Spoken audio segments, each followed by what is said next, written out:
Diduga tersambar petir, 3 bangunan di Taman Sari terbakar.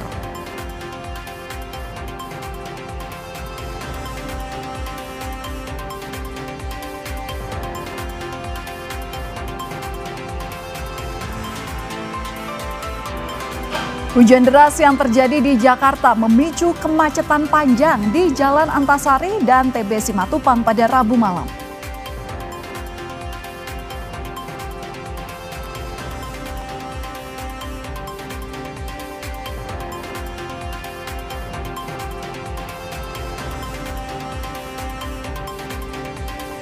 Bekas pelatih timnas Sinteyong beri kode jika dirinya masih tertarik melatih skuad Garuda.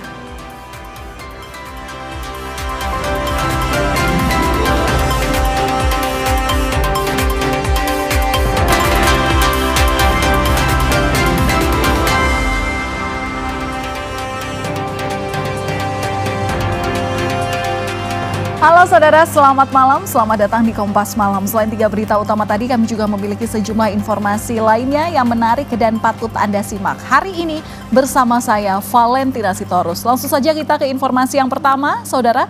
Diduga karena tersambar petir, 3 bangunan di kawasan padat penduduk di Taman Sari, Jakarta Barat pada Rabu malam terbakar. Kebakaran sempat membuat panik warga.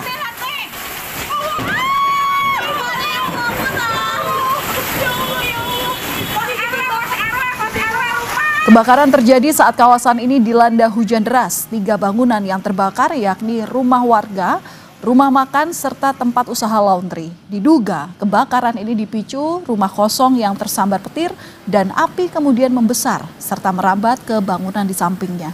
10 mobil pemadam kebakaran dikerahkan untuk memadamkan api. Tidak ada korban jiwa dalam kejadian ini.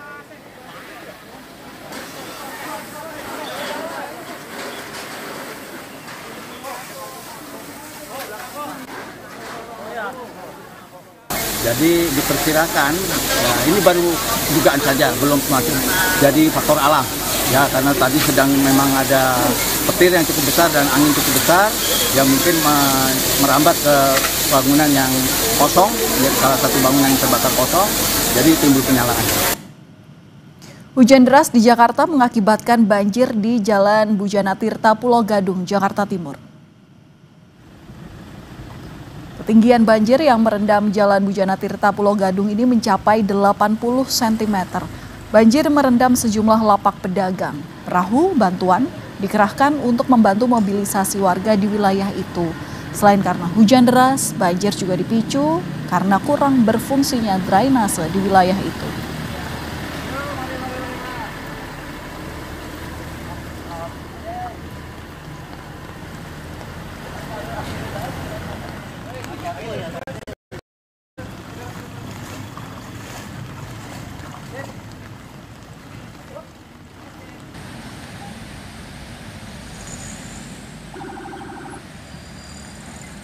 Imbas hujan deras yang melanda Jakarta, kemacetan panjang terjadi di akses keluar non-jalan tol Antasari.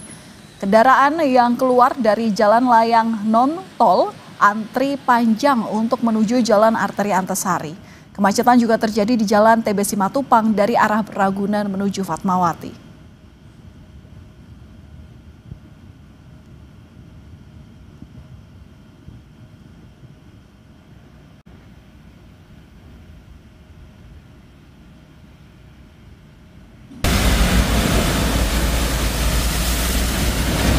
Banjir juga merendam Jalan Gunung Sahari, Pademangan, Jakarta Utara dengan ketinggian 20 hingga 50 cm pada Rabu malam. Akibatnya sejumlah kendaraan roda 2 yang nekat menerobos banjir mengalami mati mesin.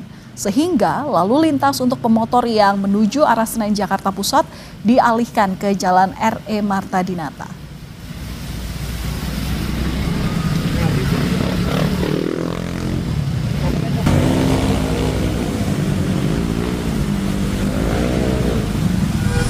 Hujan masih terjadi di beberapa titik di Jakarta dan memicu banjir. Informasi selengkapnya akan kita tanyakan dengan jurnalis Kompas TV Abel Insani bersama dengan juru kamera Andika Ahadiat di Senayan, Jakarta, serta ada Stefanus Wangge di Pulau Gadung, Jakarta Timur. Selamat malam teman-teman, saya ke Abel terlebih dahulu. Abel, malam hari ini bagaimana? Hujan masih terjadi di tempat Anda berada? Kondisi lalu lintas di sana, di kawasan Senayan seperti apa? Hingga saat ini memang masih hujan.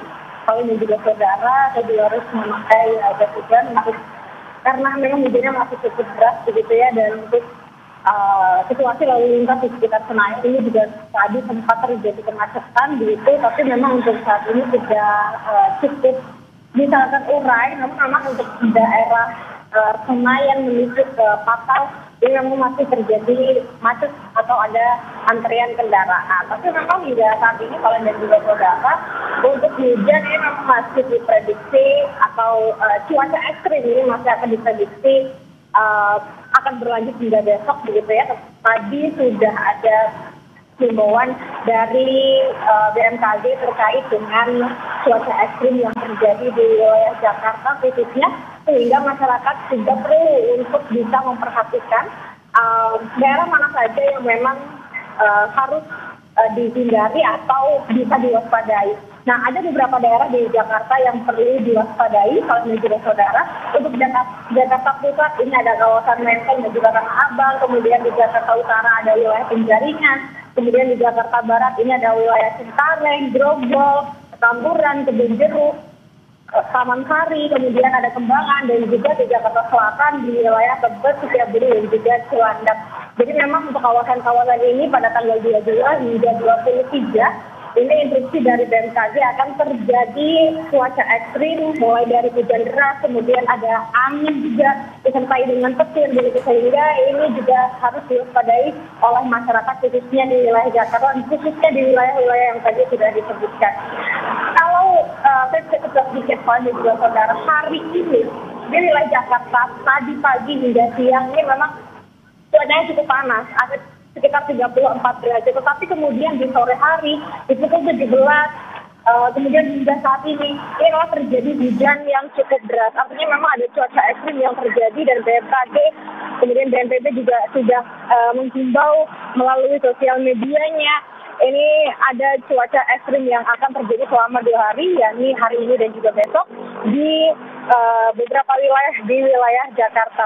Dan ini juga menyebabkan adanya beberapa bencana hidrometeorologi maksud saya kalau juga saudara, yakni seperti banjir, kemudian banjir bandang, ada longsor dan juga pohon tumbang. Jadi perlu diwaspadai di beberapa wilayah-wilayah yang tadi sudah saya sebutkan kalian dan juga saudara. Ini juga menghimbau bagi para maksud saya bagi masyarakat untuk bisa lebih berhati-hati, kemudian bisa menjaga kesehatan begitu, karena memang untuk cuaca ekstrim ini bisa berdampak ke kesehatan, kemudian ke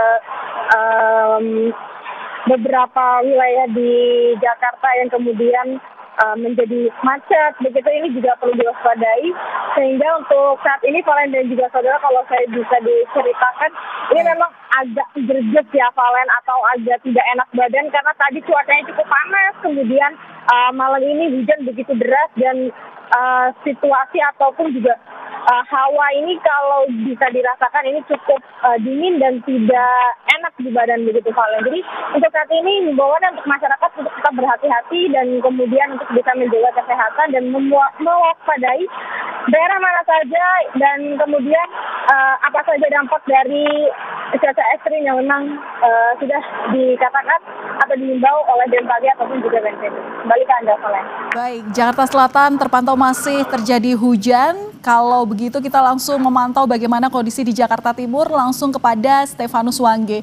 Stefanus, bagaimana kondisi banjir di sana? Apakah sudah mulai surut?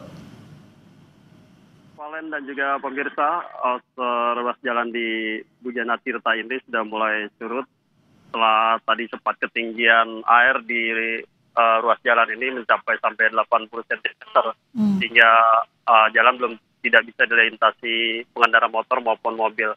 Dan sekarang sebagian ruas jalan yang sempat terendam hingga 50 cm sudah mulai surut, namun masih ada tersisa genangan air di belakang saya ini yang dikarenakan terjadi adanya cekungan jalan sehingga air masih merendam di sebagian jalan kawasan ini. Demikian, Solen. Baik, potensi cuaca ekstrim terutama hujan deras yang menyebabkan banjir hingga saat ini. Kalau di sekitaran Anda ini banjir masih terjadi di mana di kawasan Jakarta Timur, Stefanus? Untuk di Jakarta Timur yang terpantau masih sudah mulai surut beberapa diantaranya. Namun titik-titik rawan yang kerap terjadi banjir seperti di Jalan di Panjaitan yang memang sering terjadi genangan air dikarenakan hujan deras sudah surut. Dan di wilayah Cibubur yang memang menjadi kawasan langganan banjir juga sudah mulai surut dikarenakan situasi tingginya air di jalan itu karena tidak berfungsinya drainase atau penyempitan saluran air hingga air perlahan baru bisa melewati saluran air untuk sebagai saluran pembuangan. Oke, Stefanus, bagaimana banjir ini berdampak pada mobilisasi warga di sana? Apakah juga terlihat ada kemacetan sebagai dampaknya? Untuk di Jalan Bujana Tirta ini memang bukan merupakan jalan utama, melainkan jalan akses ke pemukiman warga ataupun jalan tembus menuju ke Rawamangun. Dampak kebanjir di kawasan ini sendiri memang tidak terlalu mengganggu arus lalu lintas, namun justru malah berdampak pada pedagang yang berada di sekitar sini, terutama pedagang makanan yang biasanya mereka jam 5, jam 6 itu sudah laris, namun karena dampak banjir ini justru mereka harus masih terus berdagang, begitu Valen. Baik, terima kasih atas laporan Anda, jurnalis Kompas TV Stefanus Wangge dan juga Abel Insani. Cuaca ekstrim masih akan terjadi hingga 2 hari ke depan. Waspada harus dikedepankan terutama oleh masyarakat sekitar. Terima kasih kawan-kawan atas laporan lengkap Anda. Saudara, Badan Meteorologi, Klimatologi, dan Geofisika memprediksi pada Kamis 23 Oktober wilayah Jabodetabek akan diguyur hujan dengan intensitas sedang hingga lebat.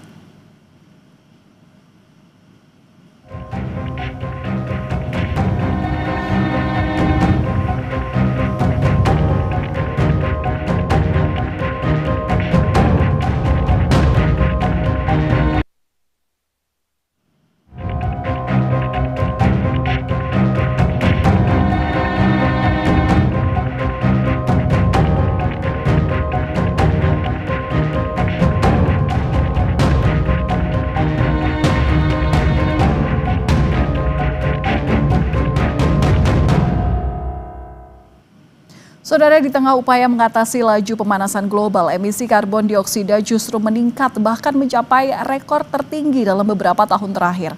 Hal ini memicu cuaca ekstrim di berbagai wilayah, termasuk Indonesia. Cuaca ekstrim yang terjadi di beberapa wilayah di Indonesia memperparah polusi udara. Akibatnya, sejumlah penyakit di beberapa wilayah meningkat, mulai dari gangguan pernafasan akibat polusi udara, bahkan risiko penyakit jantung dan pembuluh darah. Dari data pantauan Indeks Kualitas Udara Kementerian Lingkungan Hidup dan Kehutanan di kawasan Tangerang Selatan dan Depok pada 21 Oktober lalu, keduanya mengalami tingkat polusi tinggi di angka 155 dan 147 dan masuk ke dalam kategori tidak sehat. Peneliti ahli muda Pusat Riset Iklim dan Atmosfer BRIN menyebut tingginya polusi di beberapa wilayah akibat curah hujan yang masih rendah. BRIN meminta warga untuk mengurangi kegiatan di luar ruangan dan menggunakan masker saat keluar rumah. Ya, salah satu himbauan yang bisa kita berikan ke masyarakat adalah menggunakan, kalau bisa gunakan masker. Maskernya kalau bisa yang standar ya, yang bisa menyaring partikulat di bawah 10 mikron misalkan dari masker N95 dan sejenisnya. Selain itu, usahakan juga jangan terlalu banyak melakukan aktivitas yang berat di luar ruangan. Di Jakarta, polusi udara membuat kasus COVID-19 dan infeksi saluran pernapasan akut melonjak. Dinas Kesehatan DKI Jakarta mencatat 1,9 juta kasus infeksi saluran pernapasan akut atau ISPA sepanjang Januari hingga Oktober 2025. Angka ini melonjak signifikan sejak pertengahan tahun. Walaupun angkanya terus naik, Gubernur DKI Jakarta Pramono Anung memastikan jika kedua kasus ini tak sampai dalam klasifikasi pandemi. Kalau di Jakarta, saya memastikan bukan menjadi pandemi. Memang ada 1-2 dan sekarang ini COVID seperti flu. Dan beberapa memang akhirnya ada yang di puskesmas, ada yang di rumah sakit, dan mereka segera bisa disembuhkan. Jadi bukan seperti yang COVID ketika yang seperti yang lalu, sekarang ini sudah seperti flu dan memang beberapa terjadi. Polusi udara telah menjadi permasalahan serius yang mempengaruhi kesehatan manusia, lingkungan, dan ekosistem secara global. Setiap warga negara berhak mendapatkan udara yang bersih dan sehat. Karenanya, pemerintah harus mengambil langkah-langkah efektif untuk mengatasi krisis ini. Tim Liputan, Kompas TV. Kami akan kembali usai jeda dengan informasi dari dunia olahraga mengenai bekas pelatih timnas Sinteyong yang memberi kode jika dirinya masih tertarik melatih skuad Garuda.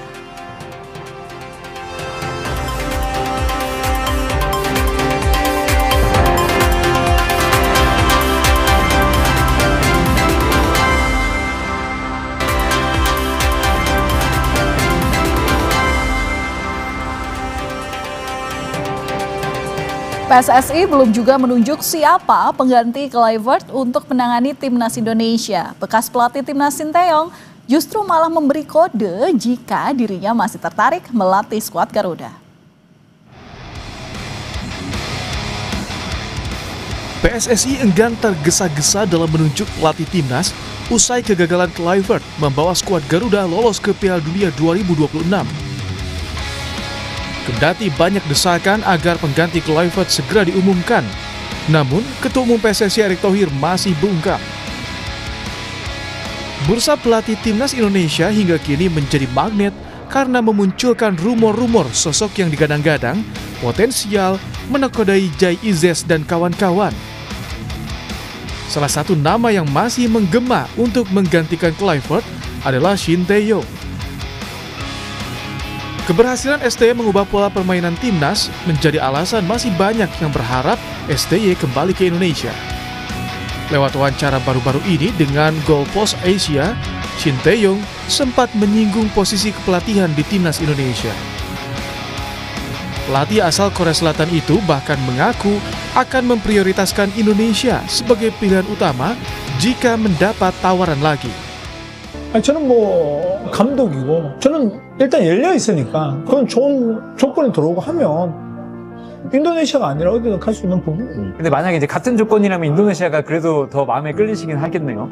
같은 조건이고 뭐 그보다 더 좋은 조건이 오더라도 인도네시아가 만약 제시한다면 항상 1순위는 인도네시아라고 보면 되겠죠. Di tengah memanasnya bursa pelatih timnas Indonesia, ex-asisten Kluivert Alex Pastoor mengungkit soal kesepakatannya bersama timnas Indonesia. Pastoor menyebutkan ada 3 kesepakatan antara tim pelatih yang kala itu dipimpin Kluivert bersama dengan PSSI. Salah satu yang ditekankan Pastoor adalah jika bisa mencapai Piala Dunia itu luar biasa. Namun sebagai tim peringkat ke-119 itu tak logis. Begrepen waren ook wat dat betreft drieledig. Het zou mooi zijn, korte termijn, als je het WK haalt. Maar goed, als 119e van de wereld is dat natuurlijk niet per se heel makkelijk en logisch. Het tweede was Gerald Vanenburg en Frank van Kempen op de onder 23 en de onder 20. Pernyataan Alex Pastoor kepada media Belanda tersebut disayangkan oleh analis sepak bola Wesley Hutagalung. Wesley khawatir pernyataan Pastoor tersebut semakin membuat pendukung timnas antipati terhadap pelatih asal Belanda. Itu dia Mas Ibrahim, saya sangat menyayangkan ada narasi seperti itu yang notabene akan menimbulkan antipati dari publik sepak bola Indonesia bahwa pelatih Belanda seperti itu karakternya setelah tidak bekerja bersama kita, kemudian mereka menceritakan hal-hal yang tidak baik, istilahnya memutus mimpi itu dengan merendahkan posisi kita sebagai peringkat 119. Padahal publik juga mengatakan kalau kalian pelatih Belanda memainkan formasi seperti ini ketika menghadapi Arab Saudi, ya wajar kami gagal karena kita ada di fase yang tinggal selangkah lagi kan istilahnya. Kalau kita bisa dapat 6 poin atas Arab Saudi, atas Irak, kita lolos Piala Dunia bersama pelatih Belanda kan. Di tengah panasnya bursa pelatih timnas dan munculnya rumor kandidat, kini publik menunggu bagaimana keputusan PSSI memilih pengganti Patrick Kluivert. Masih ada beberapa pekan lagi menuju FIFA Matchday. Diharapkan PSSI mampu menunjuk pelatih timnas yang berkualitas dan mampu mengangkat prestasi sepak bola Indonesia. Saudara, bursa pelatih timnas Indonesia belum menemui titik terang apakah kode dari Shin Tae-yong akan semakin mendekatkan PSSI dengan pelatih asal Korea Selatan tersebut. Kita bahas malam hari ini bersama analis sepak bola Haris Pardede. Selamat malam Bung Harpa, apa kabar? Selamat malam juga, baik sekali Mbak Valen dan juga pemirsa Kompas TV. Baik, terima kasih sudah menyempatkan waktunya bersama kami di Kompas Malam. Bung Harpa, ini pernyataan STY itu bilang bahwa hati saya tetap condong ke Indonesia. Nah, apakah pernyataan ini bisa jadi pintu masuk rekonsiliasi PSSI dan STY? Ya, 100%. Yaitu adalah sebuah pintu rekonsiliasi yang dibuka. Satu pertanda bahwa STY kalau memang ada itikat baik atau ada tawaran dari federasi, dia akan menyambut itu. Karena mungkin ya orang bisa punya duit 10 miliar, 100 miliar, bahkan juga 1 triliun, tapi untuk merasakan bagaimana dia diterima, bagaimana di setiap stadion namanya bergema, bahkan ketika dia sudah dipecat, itu sesuatu yang priceless. Jadi itu bisa dimaklumi, bisa diterima, make sense, dan semua checklist saya sudah paparkan dalam beberapa kesempatan itu sudah masuk semua, adaptasi, availability, lalu soal gaji yang kita tahu juga masih dicicil, ini kan juga menghemat budget, dan juga acceptance ini semuanya checklist. Tinggal bagaimana federasi ini, ya individu per individu itu bisa mau menurunkan egonya, kemudian juga meredam orang-orang yang katakanlah berseberangan untuk mengambil opsi CLBK atau kembali meng-hire Shin Tae-yong membesut tim nasional kita.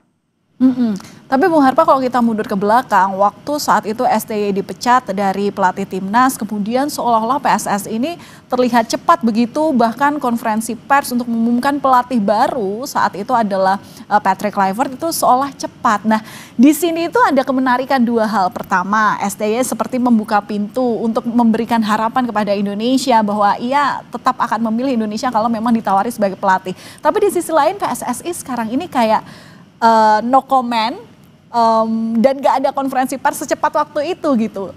Seperti apa sih membaca peluang STY bisa kembali ke timnas dengan sikapnya PSSI sekarang? Ya, kalau saya lihat peluangnya masih 50-50 ya, mungkin 51-49 lah, jadi masih tipis-tipis. Saya pikir diamnya PSSI selama ini hanya ada dua kemungkinan. Ya, mereka mau buying time dulu sambil melihat situasi, atau yang kedua, bukan tidak mungkin ada dua kubu yang saling gontok-gontokan dalam pemilihan pelatih baru nanti. Katakanlah kubu yang menginginkan STY kembali dan juga yang tidak menginginkan STY kembali. Yang pasti memang harus diakui ada subjektivitas dalam treatment baik di bulan Januari lalu dan juga di bulan Oktober. Kalau kita masih ingat di bulan Januari lalu ketika Shin Tae-yong dipecat tanggal 6, berkasnya hanya dikasih pagi-pagi, siang langsung diumumkan, kemudian selang 5 hari kalau saya nggak salah, tanggal 11 Januari itu langsung diumumkan pelatih baru, diperkenalkan bahkan Patrick Kluivert di Hotel Mulia. Dan bahkan saat itu Pak Erick Thohir mengatakan untuk pencarian pelatih baru itu, we've been discussed many months before, berarti kan ini sekitar Oktober, bahkan maksimal November. Nah sementara saat ini, ya Patrick Kluivert yang kita tahu tidak perform, tapi butuh waktu yang cukup lumayan lama untuk memecat dia menurut saya. Dan kemudian untuk memilihnya itu susah sekali, lama. Dan bahkan Pak Ketum itu udah janji 2 hari kan, dari mulai hari Kamis, tapi sekarang sudah Jumat, Sabtu, Minggu, Senin, Selasa, udah mau Rabu, udah seminggu ini belum ada hilalnya. Jadi ya. Apa kira-kira yang membuat STY susah untuk kembali ke timnas? Padahal desakan masyarakat, desakan supporter itu besar sekali pengen STY balik. Ya, pertama bukan hanya soal desakan ya, tapi juga kalau kita lihat variabel-variabel semuanya checklist. Nah, apa yang membuat dia susah ke timnas? Saya rasa tadinya 3 sebenarnya. Satu itu dari Shin Tae-yong sendiri, kedua dari ketua umum, dan yang ketiga orang-orang di sekitar ketua umum. Kalau kita lihat dari STY kan kita sudah bahas, jadi sudah memberikan tanda untuk CLBK. Nah, ini sebenarnya tadinya saya pikir malah susah, karena kan luka yang ditorehkan itu bulan Januari mungkin saja belum sembuh, tapi ternyata tampaknya sudah kering. Dan dengan celotehan di sebuah podcast bahwa dia sangat senang kalau bisa kembali ke Indonesia. Tapi yang kedua nih, Pak Erick ini bagaimana nih? Mau nggak beliau menurunkan egonya? Saya yakin sekali nih ya, kalau beliau mau menerima ini, maka kepercayaan masyarakat kepada federasi dan beliau ini akan kembali pulih. Dan juga hype orang untuk nonton timnas itu akan kembali lebih tinggi. Tentu tidak mungkin semua orang setuju ya, kalau CLBK. Tapi dari survei-survei yang saya lihat secara roughly, itu sekitar 70-80% orang menginginkan Sintayong kembali. Yang ketiga ya tadi itu, orang-orang di sekelilingnya dia yang memang nggak tahu kenapa itu sangat membenci atau sangat tidak menginginkan ST kembali. Jadi kalau dua hal terakhir itu bisa dibenahi, saya pikir kita bisa mungkin kembali menerima Sintayong menjadi pelatih tim nasional kita. Tapi apakah ada kemungkinan keputusan PSSI yang sampai saat ini belum terlihat itu karena ada kans bahwa PSSI ingin kembali memilih pelatih dari Belanda? Ya, memang kita nggak bisa mengeneralisir ya, tapi paling tidak ada pattern yang kita bisa lihat bagaimana kelakuan dari tim kepelatihan Belanda ini ya seperti apa. Masyarakat bisa menilai sendiri. Kebetulan saya juga ada di stadion saat itu di King Abdullah Sport City di Jeddah. Ya setelah pertandingan mereka hanya berdiri di pinggir lapangan, sementara fans bahkan manajer timnas Pak Sumarji dan staf yang lain-lain yang juga jarang kelihatan itu juga memberikan say hello lah kepada fans yang saya tahu betul pengorbanan mereka sangat luar biasa untuk datang ke stadion. Kemudian setelah itu mereka menyelonong ke Belanda ya, walaupun nggak ada yang dilanggar peraturan, tapi kan ini ada kepatutan ya. Yang kemudian yang ketiga tentunya pernyataan dari asisten pelatih Alex Pastoor yang saya pikir tadinya dia orang yang acceptance cukup tinggi, tapi kemudian komentar-komentarnya kalau menurut saya ya itu cukup menyakitkan dengan mengatakan tidak logis untuk tim nasional kita lolos ke Piala Dunia. Padahal ya kemarin di round 3 kita berhasil loh menahan imbang 1 sama Saudi dan juga mengalahkan mereka 2-0 di Jeddah. Iya, tapi kalau kita lihat agenda ke depan ya untuk timnas yang memang bahkan November ini ada FIFA Match Day. Kapan sih idealnya PSSI harus menentukan siapa pelatih timnas? Ya idealnya sudah saatnya secepatnya ya, karena kalau saya nggak salah itu FIFA Match Day bulan November itu sekitar tanggal 10 atau tanggal 11 mulainya. Jadi kalau kita hitung-hitung ya mungkin nggak sampai 3 minggu dari sekarang lah. Jadi bayangkan kalaupun andai kata sekarang deh dipilih ya pelatih baru, itu kan adaptasinya masih panjang, Mbak. Bagaimana dia ntar perkenalan dulu lah, salaman sini, salaman sana. Apalagi kalau kayak dulu kan banyak gimmick-gimmick lah. Makan inilah, makan itu, segala macem. Belum lagi pengenalan ke para pemain. Lalu kemudian macam-macam itu butuh waktu. Jadi sebenarnya sekarang pun udah mepet. Makanya saya bilang, kalau kita memang mau lihat yang paling checklist ya, Coach STY begitu dia masuk, ibaratnya langsung masuk gigi 5, langsung siap ke November itu semuanya on the track. Tapi again, kita hanya sebagai masyarakat hanya bisa mengusulkan, kita kembalikan lagi kepada mekanisme PSSI melalui ESCO yang secara statuta memang punya hak untuk menentukan siapa nanti pelatih yang akan dipilih. Ya, bola panas sekarang ada di PSSI. Masalahnya penjelasan itu penting bukan hanya soal pergantian pemain, tapi juga untuk menunjukkan transparansi keputusan yang nanti akan diambil federasi. Ya. Baik, terima kasih atas analisis Anda, Bung Haris Pardede, dan terima kasih sudah bergabung bersama kami di Kompas Malam Kompas TV. Salam olahraga, salam sehat selalu. Salam olahraga. Saudara, kami masih akan kembali usai jeda dengan informasi mengenai 87 warga Palestina tewas akibat serangan Israel sejak gencatan senjata diberlakukan 10 Oktober 2025.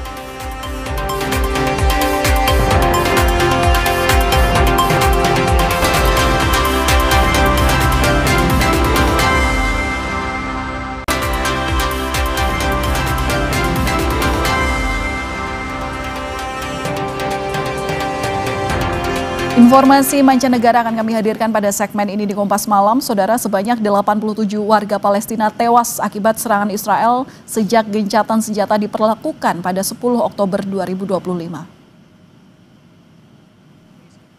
Israel terus menyerang Gaza di masa gencatan senjata. Dalam 24 jam terakhir, sedikitnya ada 13 warga Palestina tewas akibat serangan Israel ini.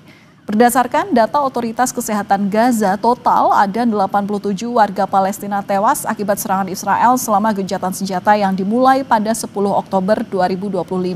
Hamas menuding Israel melanggar gencatan senjata. Sementara, Perdana Menteri Israel Benjamin Netanyahu mengaku menjatuhkan 153 ton bom di Gaza yang memicu kecaman internasional. Truk pengangkut bantuan memasuki jalur Gaza melalui perlintasan Karem Shalom pada Selasa waktu setempat.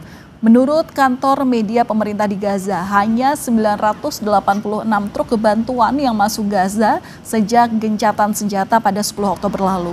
Dengan demikian, rata-rata ada 89 truk yang masuk per harinya. Jumlah ini jauh di bawah kesepakatan gencatan senjata, yakni 600 truk per hari.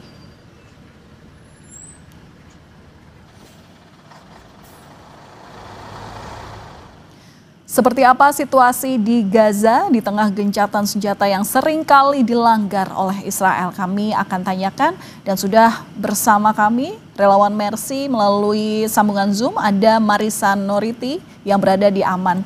Selamat malam waktu Indonesia Mbak Marisa. Ya, selamat malam Mbak Valen. Iya Mbak Marisa, boleh diinformasikan kepada kami seperti apa kondisi terkini di Gaza? Ya, baik.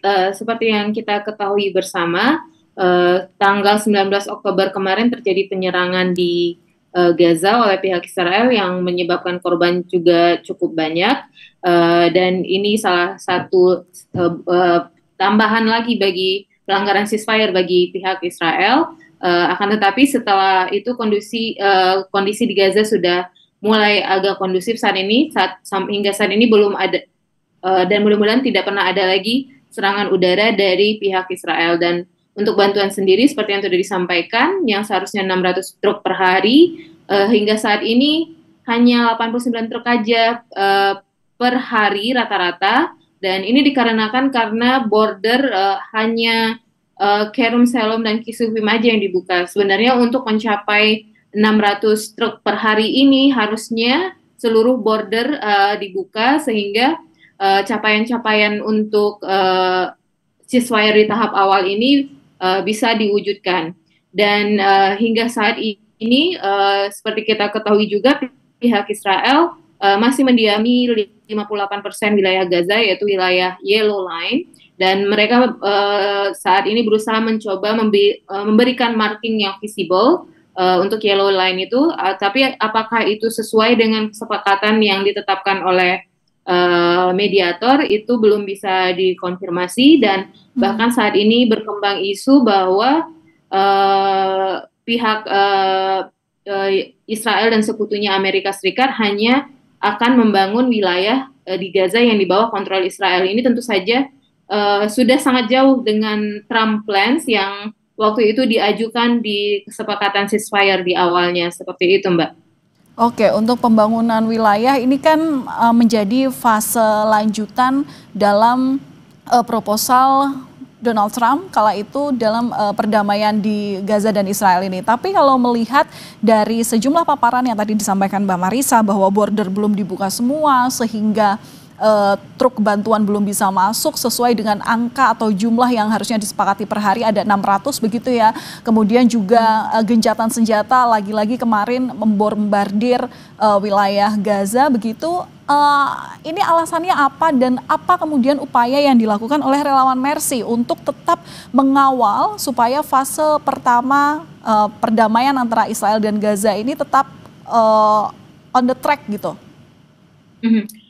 Baik, untuk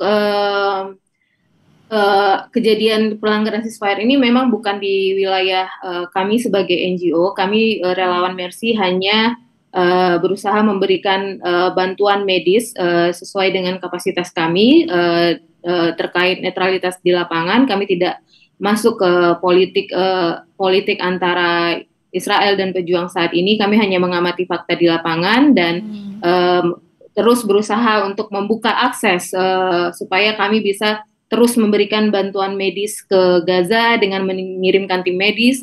Dan kami juga berharap bahwa yang saat ini wilayah Indonesia Hospital, Rumah Sakit Indonesia di Beit Lahia Gaza Utara yang masih di wilayah Yellow Line, kami sangat berharap bahwa ceasefire ini akan segera bergeser ke titik berikutnya, Israel mundur dari wilayah Gaza lebih jauh lagi sehingga kami bisa masuk ke wilayah utara Indonesia Hospital dan mengaktifkan rumah sakit kembali, karena kami mendengar bahwa dari pihak Kementerian Kesehatan dan kita juga sudah berkoordinasi dengan WHO bahwa Mercy dalam upaya untuk mendukung kemanusiaan di Palestina, kegiatan kemanusiaan di Palestina, kami berkomitmen untuk membangun kembali Rumah Sakit Indonesia, dan telah disepakati juga dengan Kementerian Kesehatan bahwa Rumah Sakit Indonesia di wilayah utara, jika ceasefire ini benar-benar terwujud nanti, akan dikembangkan menjadi kompleks terbesar, kompleks medical kompleks terbesar di Gaza Utara yang mempunyai layanan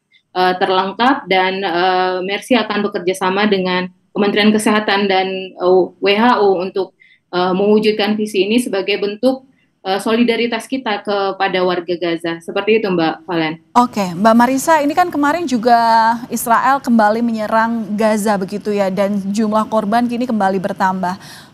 Seperti apa untuk penanganan pengobatan di sana, dan seperti apa bantuan atau kebutuhan medis yang saat ini memang dibutuhkan? Ya, untuk saat ini kebutuhan medis ya terkait karena jumlah truk yang masuk sangat terbatas, bahkan ini juga berdampak ke obat-obatan dan suplai medis lainnya yang dibutuhkan di dalam Gaza. Dan untuk rumah sakit mulai meningkatkan fungsinya, walaupun masih sangat terbatas juga, belum fully function, partially function, seperti di daerah Gaza Selatan yang saat ini sedang diusahakan, yaitu untuk mengaktifkan kembali European Gaza Hospital, namun itu pun masih terkendala karena banyak suplai medis yang belum bisa masuk ke Gaza. Dan penanganan pasien dilakukan dengan sangat-sangat terbatas, Mbak Valen, dengan support tenaga medis internasional yang terus berusaha memasuki Gaza dan bekerja sama dengan tenaga medis lokal, kita saling membantu untuk penanganan pasien di sana. Namun lebih dari itu, permasalahan utama di sini adalah kedua belah pihak, baik itu dari pihak pejuang ataupun dari pihak Israel, ada baiknya untuk segera mewujudkan kesepakatan yang telah ditetapkan sebelumnya, sehingga akses kemanusiaan, tim bantuan yang lainnya bisa masuk ke Gaza, seperti itu. Baik, terima kasih atas informasi yang disampaikan kepada kami, Marisa Noriti, relawan Mercy yang saat ini berada di Aman. Terima kasih. Saudara, kami akan kembali usai jeda dengan informasi mengenai 110 warga negara Indonesia di Kamboja diduga terlibat kericuhan saat berupaya melarikan diri dari perusahaan penipuan daring yang menyekap mereka. 97 diantaranya berhasil kabur.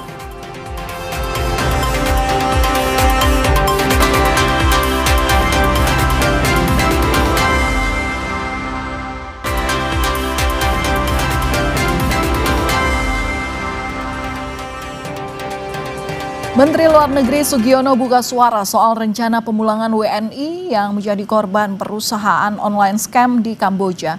Menurutnya, pemulangan disesuaikan dengan kebutuhan.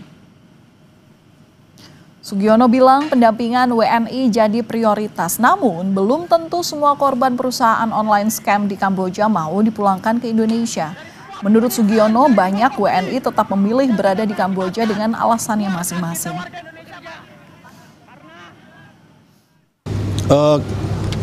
Kita lihat nanti kebutuhannya seperti apa, apakah semuanya mau pulang atau tidak, gitu kan. Karena ada juga yang kita pulangin ternyata tidak mau pulang, kan seperti itu. Kita lihat aja terus nanti, monitor. Masing-masing punya alasan. Sebelumnya, 110 WNI di Kamboja diduga terlibat kericuhan saat berupaya melarikan diri dari perusahaan penipuan daring yang menyekap mereka. Insiden ini terjadi pada 17 Oktober, di mana dari 110 orang, 97 diantaranya berhasil kabur dan kini berada di Phnom Penh untuk pendataan. Dari jumlah tersebut, 67 diantaranya akan dipulangkan dalam waktu dekat, sementara 11 orang berada di rumah sakit.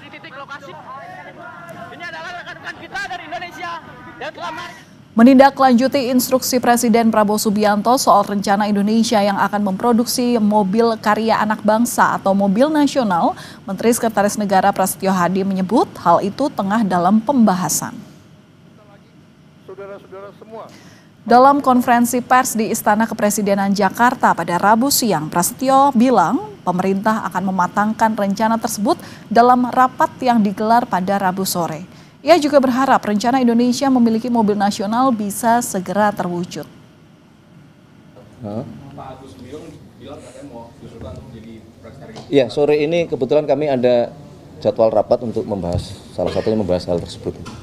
Nanti kami update kalau sudah selesai.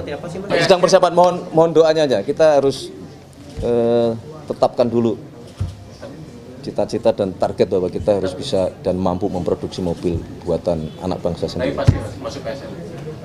Ya, nanti kita lihat. Rasa-rasanya masuk PSN. Oke.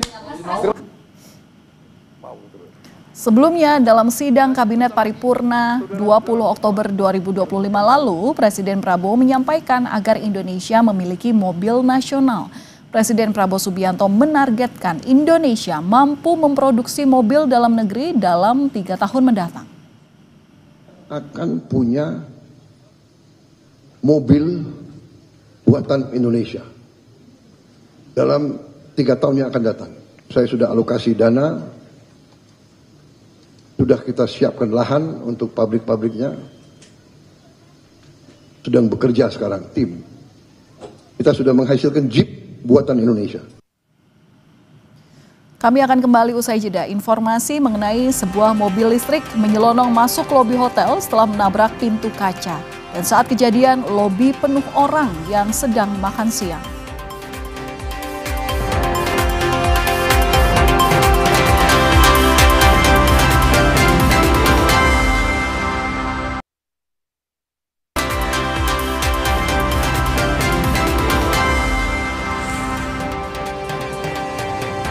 Sebuah mobil listrik menyelonong masuk lobi hotel setelah menabrak pintu kaca. Dan saat kejadian, lobi penuh orang yang sedang makan siang.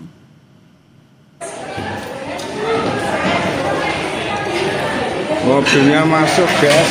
Inilah potongan video sesaat setelah mobil listrik nyelonong masuk hotel. Ada kepulan asap keluar dari mobil ini. Insiden ini terjadi di Hotel Cokro yang berada di Jalan Pemuda, Klaten, Jawa Tengah. Menurut keterangan pegawai hotel, mobil awalnya parkir di depan hotel diduga karena supir tidak terbiasa mengendarai mobil listrik. Mobil pun nyelonong untuk masuk ke lobi hotel sejauh 5 meter dan mengagetkan pengunjung hotel yang tengah makan siang. Tidak ada korban jiwa dari insiden ini. Mobilnya melandang hotel. Informasi lain, saudara, 2 kelompok massa terlibat bentrok saat sejumlah petugas hendak memasang pelang pembangunan kelurahan di lahan Fasos Fasum milik pemerintah Kabupaten Bekasi, Jawa Barat. Pemerintah, wakil rakyat begini, nindas rakyat. Kericuhan antara kelompok warga yang pro dan kontra terhadap rencana pembangunan kantor baru Kelurahan Jati Mulia. Kedua kelompok yang terlibat aksi saling dorong pun nyaris baku hantam. Polisi dan TNI yang berada di lokasi segera berupaya untuk meredam emosi dan membubarkan massa.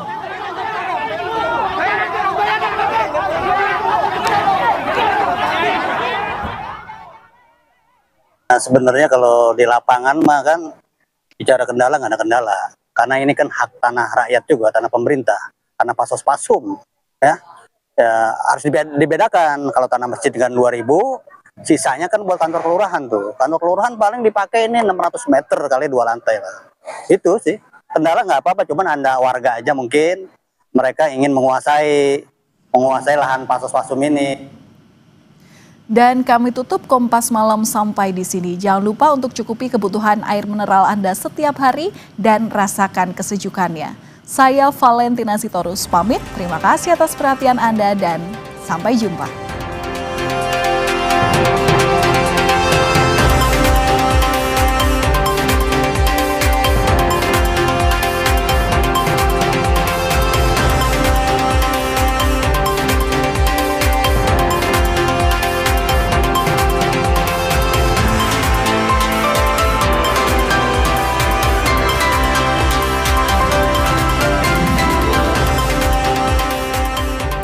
Terima kasih Anda telah menyaksikan Kompas Malam.